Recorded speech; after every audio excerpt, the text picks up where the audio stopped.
speech is MuSE. It's Music, Senses and Emotion from Queen's University in Belfast. Now these lads actually have something running in the gallery at the moment, in the Science Gallery in Pitt Street in Dublin, so come to pay us a visit.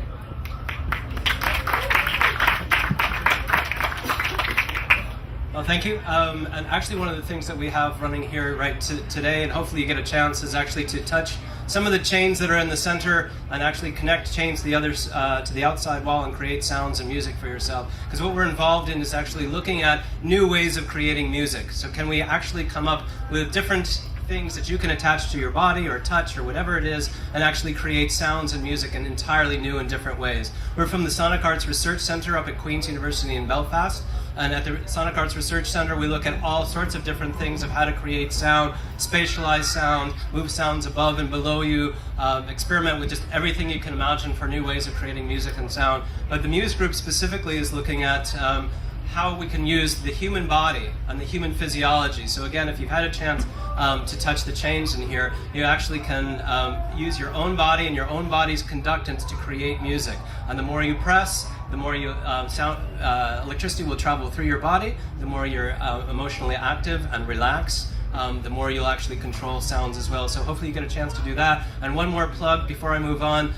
Tomorrow, or before I destroy the system, tomorrow we're going to actually put a Guinness Book of Records where we're going to have the longest human chain creating music together ever. So if you're here at 2 o'clock tomorrow, please come by. What are we interested in? We're looking at biosignals, real-world sensing, and all of these different ways of getting sound and touch from your body. If you carry an iPod around and you shake it, can we use that to create sound? Can we use the physiology of the body?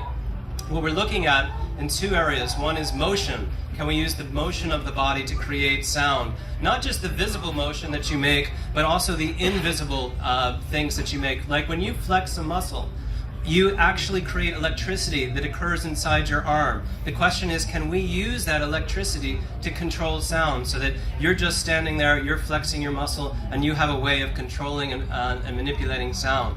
Can we use your emotional state?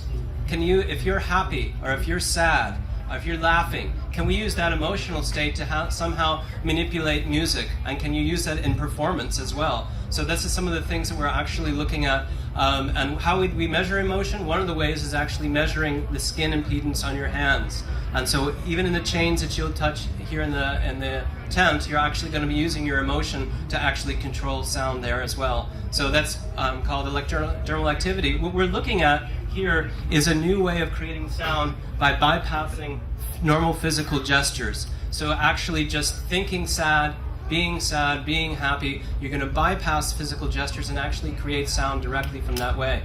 And here's another question. Can we use you guys out there, the audience, to manipulate sound? So when you're going to one of the concerts here, could we use your emotional state as you sit there and actually have that control the sound that you're playing as well?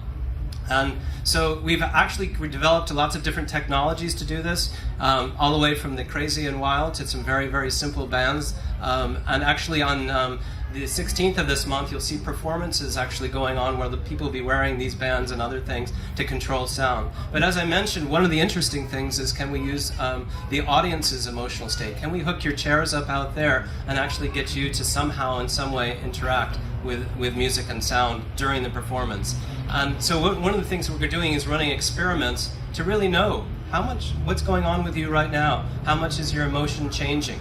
And can we figure out what that is, run those experiments, and then somehow use that to modify the sound as well. And so we're running one experiment at the Science Gallery. Yeah, we're running this experiment in the Science Gallery where we are actually trying to find out what is the connection between music and how the body reacts to music. So what we're doing is having these stations where people sit in and they listen. Here's a small video that shows you that. And people, while they're listening to music, we're recording what their actual skin conductance reacts to it and the heartbeat. And we're gathering this amazing amount of data that we'll then analyze and see if we can correlate or do a connection, relationship between the music and how your body reacts to it. Yeah.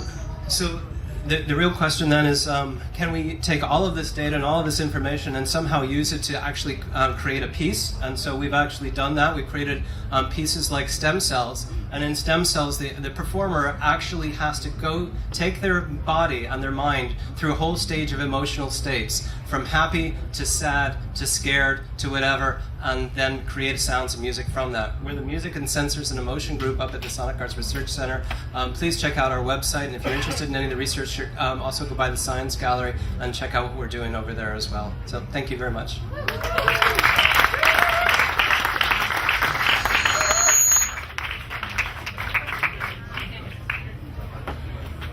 Yes, so if anyone does want to come down to the Science Gallery, it's actually a fantastic experiment. I heard they have like nearly 3,000 participants for it for a PhD research project. It's brilliant.